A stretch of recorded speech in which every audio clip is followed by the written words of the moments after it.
Home again, home again. Lordy, it's good to get out of the straitjacket and noose.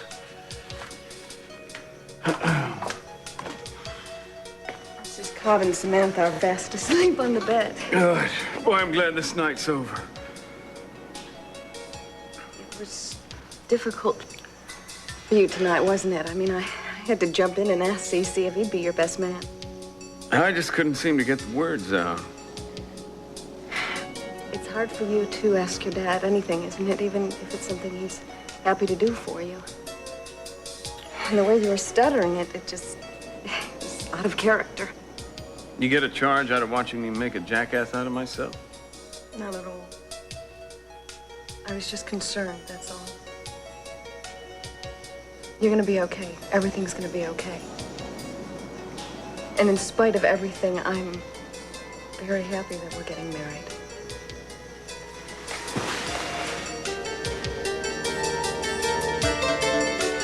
Did you find the towel on the grounds of our house? No, it had been removed from our house. Eden, do you recall ever seeing the towel again after you used it that night? No. All I know is that I was at the beach and I came home and I grabbed something, you know, to wipe the blood off my hands, but I don't even know what I did with it afterwards. I forgot about it until now. Where did you find it? We found it in the casing of a stereo speaker at Kane's.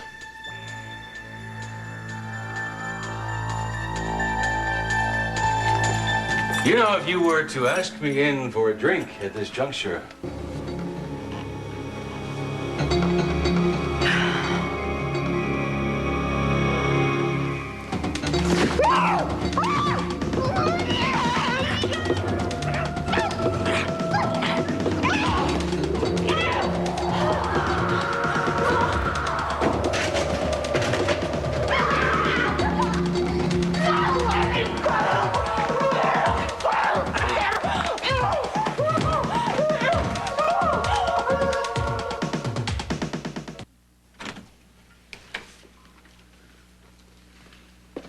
Well, I think tonight was a milestone of sorts. Thanks to you both for joining me for dinner. I really appreciate it. Thanks for inviting us, Daddy. Yeah. I know that you'll both give some thought to what we talked about, huh? We will. And you will too? That is a promise. And I hope that we can meet soon again, like this together. Heather, come on. Oh, excuse me. Glad I ran into you, Scott. You know, I've been wanting to tell you that I was very impressed by that appendectomy that you did yesterday. It was a rather... You know, maybe we should give him the benefit of the doubt, Michael. Well, thank you, sir. You ran into some complications. Now I'm starting to get suspicious. Dr. Arthur Donnelly, please pick up line 2. I'm Dr. Donnelly, please pick up line 2. Listen, would you mind going along with me, Michael? What? Something I want to talk about with you. I'll see you both later. Bye. Bye. Yeah, so long. How'd it go? I'm not real sure. Well, your father certainly seems to be in a very good mood today. Yeah. You know, Scott, it's kind of sad, but neither Michael nor me can trust him, even though we want to. You'll have to earn your trust. But for now, I have a private consultation that I need to have with you, Dr. Donnelly. About what, Dr. Clark? While you were gone, I had 2 car accidents down in emergency and a knifing, and the whole time I was suturing the poor devils, I was thinking about you. Your poor patients. No, actually, it was the most gentle treatment they've ever had in their lives. I was thinking about your eyes, your lips, your throat, your... Scott, I've got 2 reports to write. Do it in the morning. You'll be fresh. Not as fresh as you, bub. Come home with me.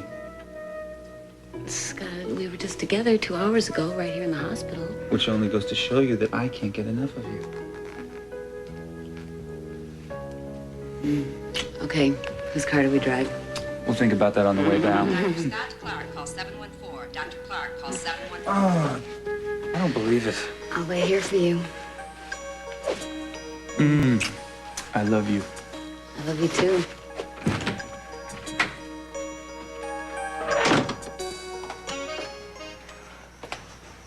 I want to ask you something. How would you feel about having a counseling session with Michael? What for? I've already given up drinking. You haven't taken it up, have you? It's not about drinking. Just to talk about some of the aspects of the commitment we're making. I've been married before. I rest my case. I know that you have some trouble with Michael, and if you want to talk to someone else, that would be all right. Well, all that's really necessary is I now pronounce you man and wife, right? In sickness and in health, till death do us part. No, I just mean that I'm kind of a private person, Julian. I don't particularly care for the idea of outsiders poking their noses in. You know what I mean? I mean, it seems like a bartender would be more practical. People are a lot more honest with them than priests, don't you? Just kidding. It's not a joke, honey. Not to me. It's important that we do this. I think it's important for both of us if we both are open to it. Well, then, I'm open to it. Just like that? If it'll make you happy, I'm ready, willing, and able. Thank you. Hello? Yeah, I'll be right there. Something came up with the rape case, so I have to go down to the station, but I'll be back as soon as I can. Well, I'll hold down the fort. I love you.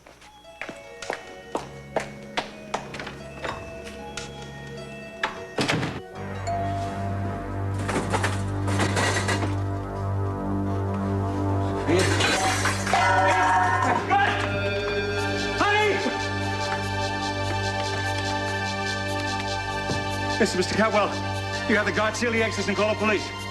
My wife's been kidnapped. Hurry up!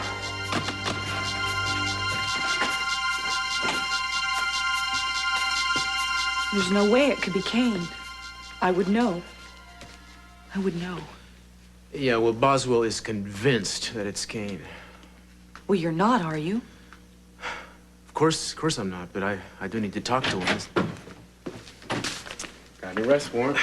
You know, we're not gonna need that, Victor. Hey, your friend Kane has a lot of explaining to do. The towel from your house being only the most recent item. Well, he will explain. I'm sure he will. Your loyalty to him is the only thing he's got going for him as far as I can see. Yeah, well, that's beside the point. We'll find the man and we'll talk to him. Yeah, he's being found, and so he can be brought back here so we can talk to him. You shouldn't have let him go when we had him. What are you saying? You sent cops out to get him? Yeah, they're staking his house now. Who is? Swenson and Walton. Damn it, man, this is exactly what I was trying to avoid. Have you forgotten that I'm in charge of this case? Are you going around behind my back doing stuff like this? I am sick of helping you coddle this guy, Cruz. This is Castillo. Put me through to Swenson. Swenson. Suspect in a rape and murder case. He's got to be treated that way. All right, the minute he gets back to his car, you have him contact me. Let me explain to you what's going to happen now, Victor. The man's going to come back to his house, he's going to see cops, and all hell is going to break loose. Great move.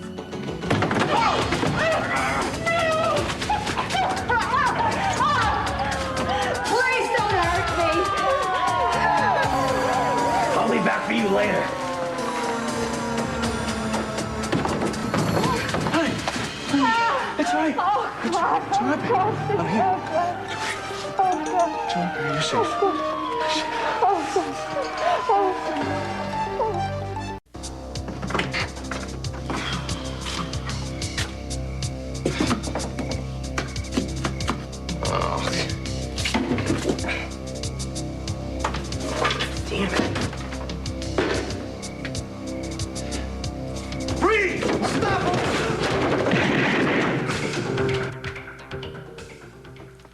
Boy, that was fast. I asked the pathologist to do some research for me, and he found out that 2 men who worked with my father on the Capitol oil rigs died of cancer recently. The same kind, lymphoma? No, one was colon and one was lung. So, what do you make of that? Well, nothing conclusive yet, but I do think it's significant. Maybe I should have asked what you hope to make of it. Well, I think it's pretty obvious. That a substance the riggers are coming in contact with daily is carcinogenic. Scott, if the types of cancer were the same, I could understand. No, the point is the fact of cancer, not the type. Now, 3 is much higher than predicted for that site range. Scott, you have to take the number of victims over the course of years, not Heather, just from... I've taken statistics, too. Now, I'm not jumping to any big conclusions, but I do think the idea is worth investigating. Okay. And you don't. I didn't say that, Scott. I just can't help but have the feeling that you're trying to make sense of your father's death. I think that you probably still feel a little guilty and a little confused. And it's easier to get angry with someone or try to place blame someplace else than deal with the pain. Sweetheart, I also took basic psych. Now, I know it's your job, but you don't have to dig so deep to find my motives. Are you saying that your father has nothing to do with this? Of course he has something to do with it. He has everything to do with it. Just as much as the other 2 men who died from this disease. I am going to pursue this, whether you want me to or not. He flipped the table at us. So you let him get away? We fired at him, Lieutenant. I'm pretty sure we got him in the leg. We got an APB out of him already. Well, why don't you 2 gentlemen go back to the station now and write your report? Yes, sir.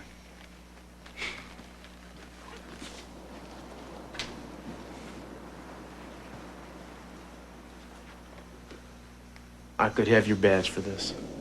For doing my job? We could have come over here and talked to the man quietly and found out what we needed to know without spilling his blood. No, I don't buy the policy that policemen's friends get special treatment. I play by the rules. There's nothing in the rules that says you can't treat a suspect like a human being. Now, you listen to me, Victor. I have told you repeatedly how I wanted you to handle this case. By ignoring the evidence against him. That's not true when you know it. And what the hell do you think you just accomplished by cowboying this situation up? He's wounded, he's on the run now. We don't know a damn thing more than we knew before. We know that he resisted arrest, which proves all the more his guilt. I mean, why would an innocent man act the way he does? Well, you know, he might just act that way because he's afraid he's being railroaded. Not too long ago, I was convicted of a crime I didn't commit with the same kind of circumstantial evidence you're accumulating against Kane. Look, you want to go back to the old days, Cruz? When a woman had to turn up an eyewitness to a rape to get justice? I am trying to help your wife and other women who may be hurt or murdered if we don't pull this psychopath off the street. Maybe you better try a little harder and think a little smarter, because you're not going to help anybody unless you put the right man away. Hasn't it ever occurred to you that you might be wrong? Huh? I mean, besides the circumstantial evidence, Guyver had the means, the motive, the opportunity. I mean, what is it going to take to convince you of that? A confession would do nicely. Well, you may never get a confession, Cruz. But a jury might find him guilty anyway. You may have to live with that.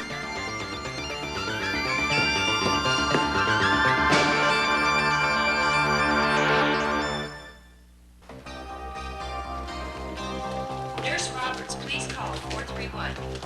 Elliot, excuse me for a second. I'll be right back. Sure.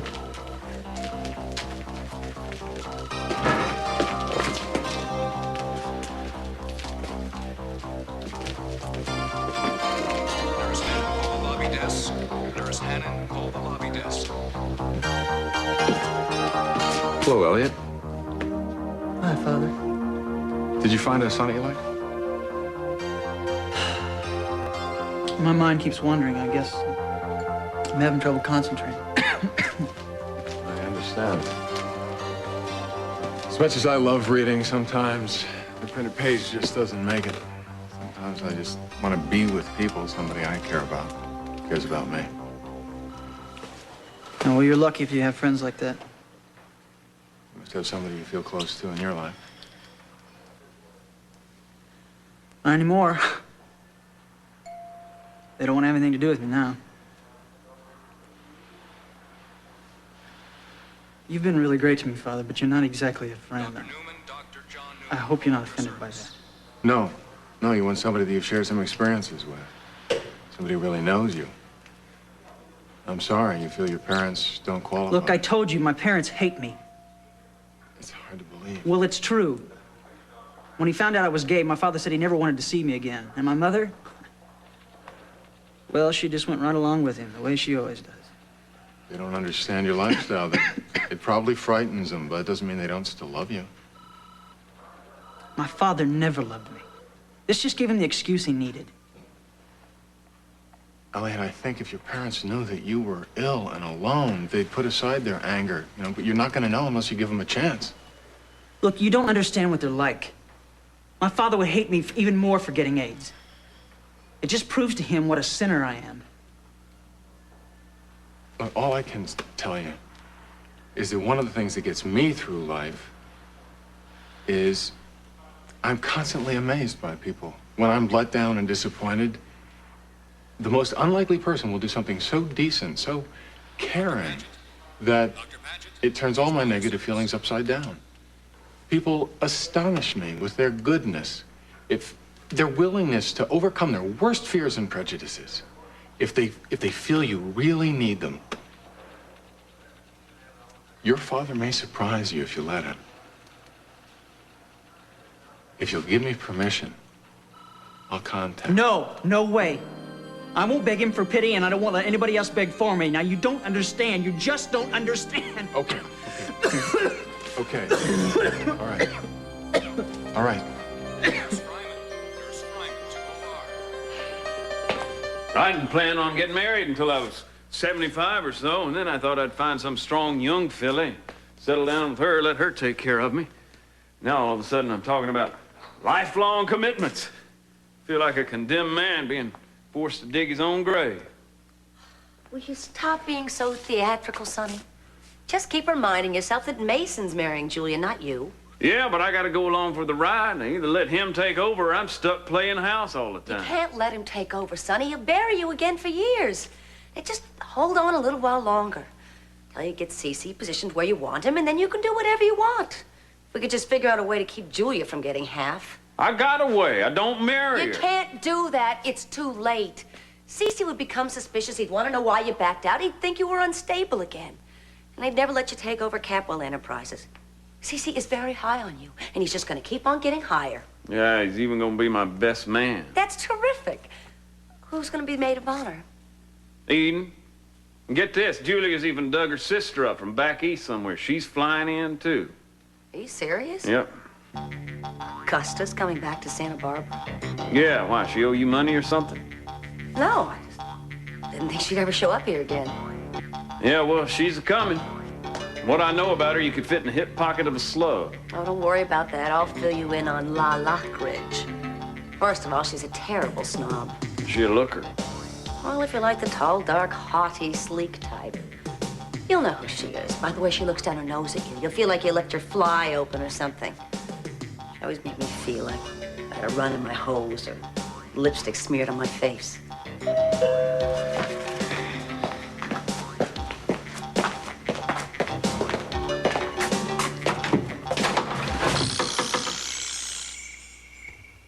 That's gotta be her. I might have known. Augusta! Mason, what are you doing here? Why, Oh, well, I can't was an gonna- ex-stepson come over for a visit, Augusta?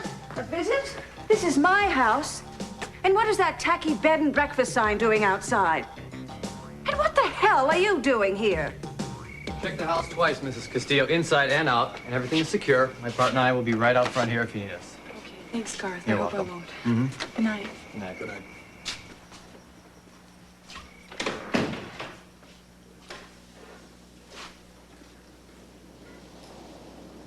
Eden? No. Don't be afraid. It's me.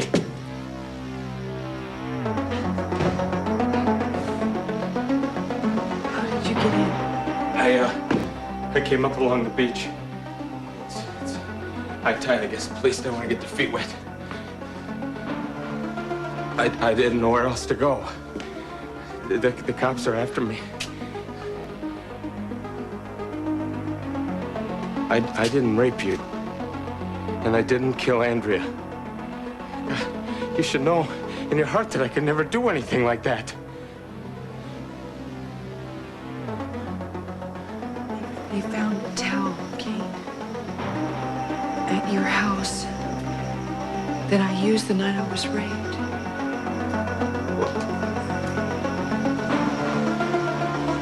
Somebody's trying to set me up.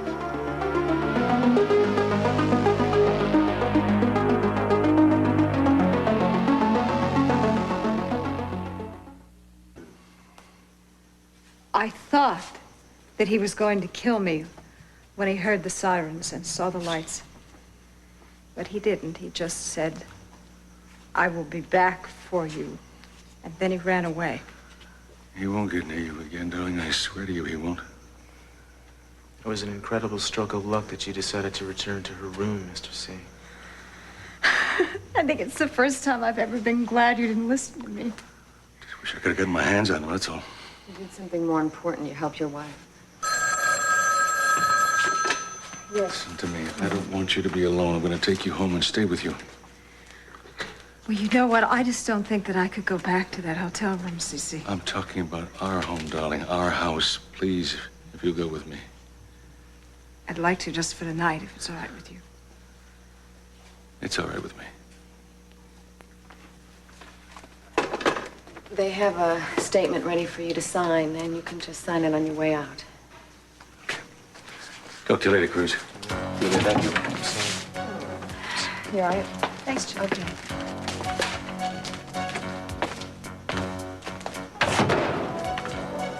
So, do the times check out? She was attacked in her room at 8 o'clock. They were interrupted in the alley at 8:05. Kane returned to his home at 8:15. It's 10 minutes. That's tight. But possible, I've done it. When he saw the cops, he ran. They put out an APB on him. They haven't found him yet. So what do you do now? Well, I'm gonna hit the streets and see if I can find him first before some overly anxious cop takes another shot at him. Doesn't look very good, you know. I don't want to admit that. I can't admit that. I'm here because this is where I live. It's my legal residence, Augusta. Nonsense. Lionel couldn't have sold this house without my knowledge. It was in both our names. My husband and I leased it from him. My husband was the ex-district attorney here in Santa Barbara, and he drew up an ironclad lease. There's no getting out of it. I simply refuse to believe that Lionel would rent our beautiful ancestral home to the likes of you. Oh, come off it, Augusta. I know all about your rags to riches background. I need to talk to Lionel. Do you know where he's staying now? I haven't the faintest. Then how do you pay him the rent? I send a check to the real estate agent every month. He didn't tell me a thing about this. He owed me that much at least. He probably didn't think he owed you anything, considering you dumped him and left with another man. You don't know the first thing about my life. I'm glad Minx isn't here to see this place turned into a common boarding house. She'd never forgive Lionel. Mason, I've never known you to be so silent. Has my little sister tamed your sardonic tongue? Julia likes me the way I am. Well, that was always Julia's problem, settling for too little. I thought she'd overcome it. Oh, well. Tell me, are you still the impoverished member of the Capwell family? As I recall, Cece used to disinherit you regularly. Well, not anymore. I'm in like Flynn. In like Flynn? My dear boy, what has happened to you? The Mason I knew would have drowned himself in a vat of Grand Marnier before he would have used an expression like that. I don't drink anymore either. Don't tell me your entire personality came out of a bottle. My, what a dull life Julia's going to have. Will you lay off him, Augusta? You don't have to defend me, Gina. I can take care of myself. I'm very glad to hear that. Tell me, how many little Capwells are scurrying around next door these days? My father lives there by himself, except when one of us stays with him from time to time. I'm reading between the lines. Whatever happened to my favorite bit part, ex-starlet Sophia? They split up. Ah, what a shame. One of the great love affairs of the 20th century gone bust. Well, that leaves her free to go after anyone else's husband. Not that being married ever stopped her before. You know, I remember my father saying he was sort of enjoying not having you for a neighbor. Don't tell me he prefers Gina. Well, she'd make anybody a great neighbor. Yeah. Oh, isn't that cute? The two of you have obviously kept up your friendship with Julia's blessing, I assume. By the way, Gina, your lipstick's smeared. Look, Augusta, shouldn't you be getting to your hotel or wherever it is that you're staying? Actually, I was planning on staying right here. My luggage is outside. Even though you've turned my house into a public establishment, I don't intend to change my plans. Please, Kane. You have to realize what this looks like. It's a nightmare. Somebody is trying to make it look like I am the rapist and the murderer. I'm guilty of a lot of things, but... That's how you used to look at me back in the cabin when you thought I was going to hurt you. But I never hurt you, did I? I mean, I got crazy and wild, and I hurt myself, and I scared you, but I never hurt you. Do you really think that I beat you up and violated you? And then came back here and stole a bloody towel and left it in my home? No! Answer me! Answer me! Tell me! No! Answer me!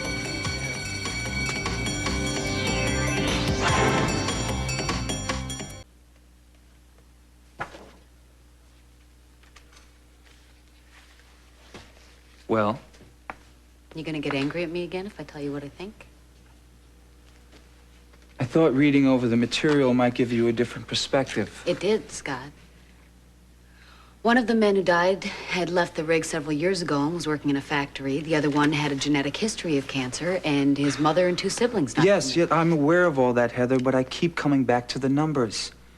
3 men dying of the same disease from the same working environment in the same proximity of time is a little too high. Scott, that's the only fact you have to support this. Why are you so intent on protecting the Capitol oil rigs? Oh, Scott, I'm not. For heaven's sake, believe me, I'm on your side. If you had had enough evidence to support this, I'd be behind you 100%, but you don't. So I guess I'm just trying to protect you. I don't need protecting, Heather, but the men on the oil rigs might. Now think back to any investigation of this kind that you may have heard about. Didn't it always seem to begin with one person recognizing certain apparently unrelated data and questioning it?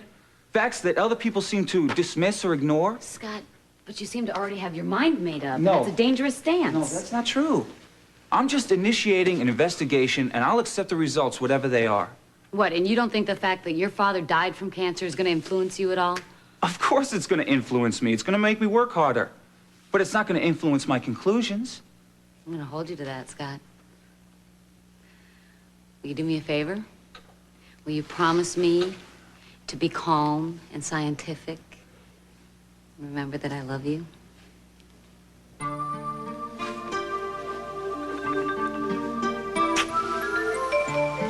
You drive a hard bargain. You arrive here unannounced. You insult me and you expect me to open up my home to you? You've opened it up to anyone else who would pay. Why not to me? That is not true. I'm very selective about who I allow to stay here. The house is full. There are no rooms. For how long? Indefinitely. I don't believe you. It doesn't matter if you believe me or not. You can't stay here.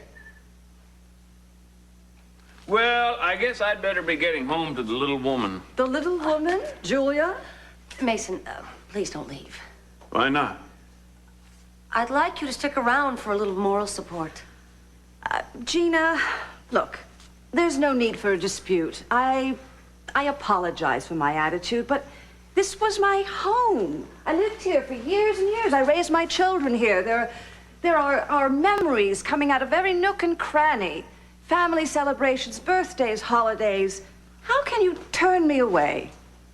Whoa, let her hold up here, Gina, if it means that much to her. Bunny can only sleep in one bed at a time. Will you be quiet, Mason, please? Are you keeping rabbits here? Well, I mean, not that I care. All I'm asking for is the use of one little room that has emotional significance. The corner room in the west wing. Surely you can spare that. The room's no bigger than a closet. It's cold, it's drafty, it's awful. But cozy, with sweet memories. Well, I'm sure you'll tell me about them sometime, but not today. The answer is still no. I'm just not comfortable to pay you $1,000 a night for that room. What did she say? What did you say? She said 1,000 big ones for one night. That make you feel more comfortable? Cash in advance, of course. Do we have a deal, Gina? Deal. Going, going, gone. Corner room in the west wing to the little lady with the big bankroll. Do you understand each of these rights as I've explained them to you? I don't understand any of this. Should we cuff him? Yeah. I wasn't gonna hurt her. That's not the way it looked. I went a little crazy. She looked at me like I was the like I was a rapist. You must think I did it too. And killed Andrea. Is that what you believe, huh? I told you before, I think you're innocent, and I'm getting tired of telling you. Yeah, well, with all the circumstantial evidence adding up against me, I don't think I'm ever going to get out from under this. You've been there. You know what it's like, and you can't even see past it. Yes, you can, and I can too. I was just afraid, Kane. And Cruz was afraid for me. I'm not giving up on you. I want to hear him say that.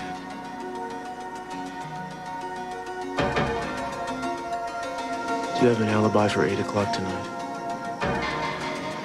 No, I don't have an alibi. Why would I need one for tonight? Because at 8 o'clock tonight, somebody attacked Sophia Capwell.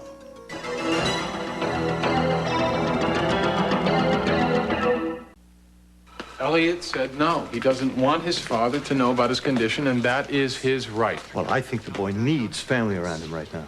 He is convinced his father doesn't love him and never did. But it doesn't he doesn't give his father a chance to prove that he loves him, does he? No, because he's terrified of being rejected again. And he is too fragile right now to open himself up like that. Sounds to me like you think he's right. That it's better not to try. That's not true, but I can understand Elliot's feelings. I can't understand any father who is so rigid in his beliefs, who is so cruel that he could reject his own dying child. Maybe in Elliot's father's eyes, Elliot rejected him and his way of life, and he can't forgive him for not being like him. His father should have a chance to redeem himself.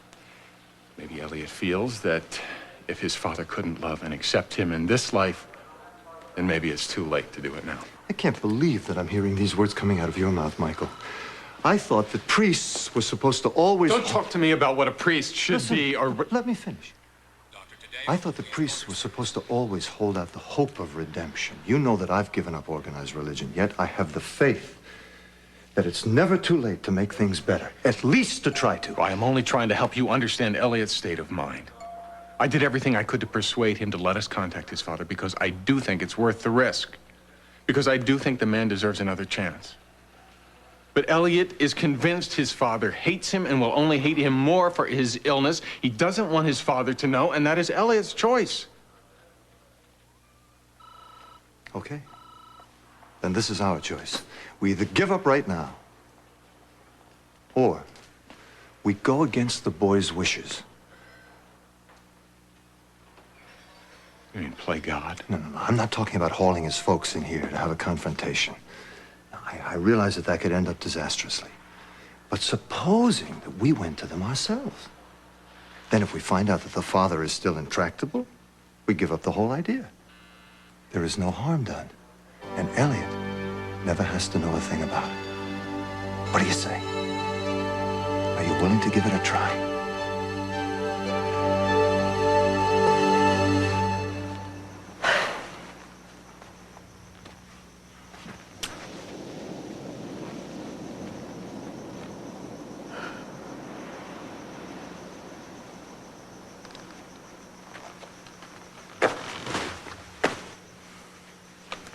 Does Julia always work this late at night?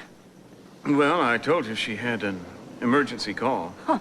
My baby sister, district attorney of Santa Barbara. How impressive. Yeah. She's terrific at it, too. Best. That's very generous of you, Mason, considering. Considering what? That you were a district attorney for a while. Yeah. Well, I was pretty terrific at it, too. And so modest. Well, this is a very sweet little cottage. Of course, I imagine when you get married, you intend to move to a larger, more permanent establishment. Well, we don't have any plans in that direction. Surely you don't intend to keep my sister and your child here. Well, what's wrong with it? Well, it's too tiny for one thing, and it's the wrong neighborhood for another. I mean, the one advantage to marrying a Capwell, as far as I can see, is being able to afford anything you want. Yeah, well, Julia's not interested in me for my money. Well, just because she's a fool doesn't mean you have to sit back and live off her. I'm not living off of her.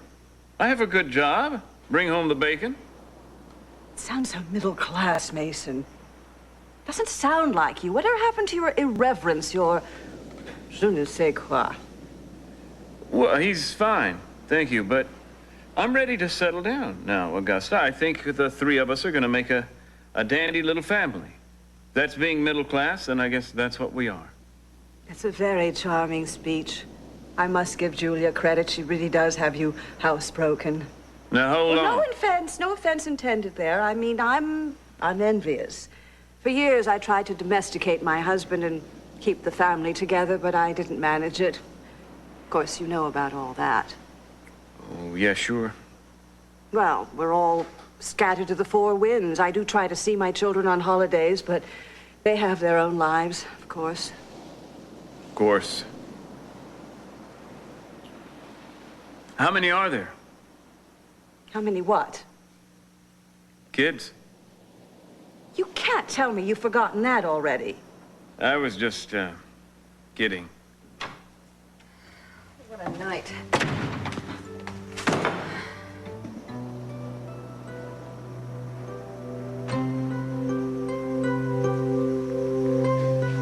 You look tired. You're working too hard. I hope that you plan to retire when you get married and live the life of ease as a Capwell dowager. It's good to see you again, too, Augusta. Oh, well, darling, that's understood. Have you seen my daughter? I peeked in on her. She's the most beautiful little girl since Lakin. She is. You look gorgeous. How are you? I'm fine. My life is in transit from where it's been to where I'd like it to be, but the trip has been exhilarating. I've missed you. I've missed you, too.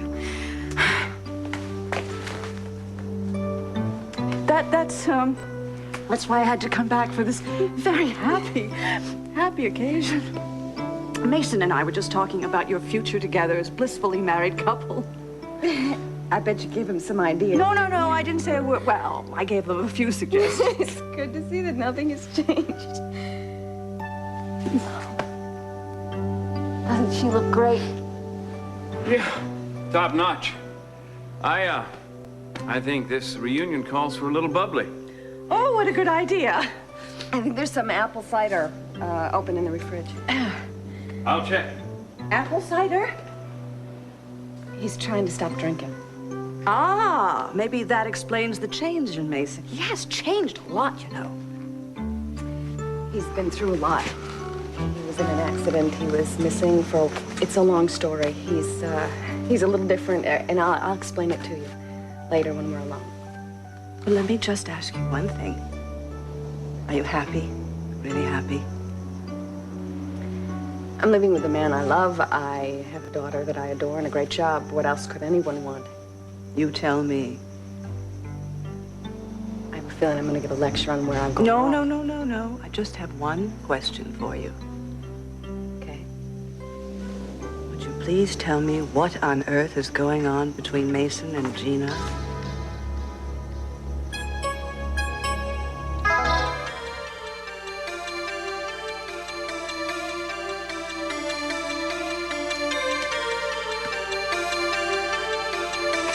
File on Kane Garber. Like I said, means, motive, opportunity. It's all there. Victor the man is capable of doing a lot of bad things. Rape and murder are not among them.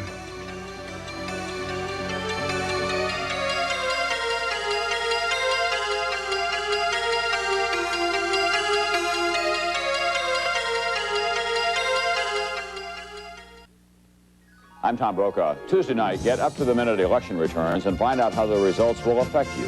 Remember to vote, and watch your vote count on NBC News.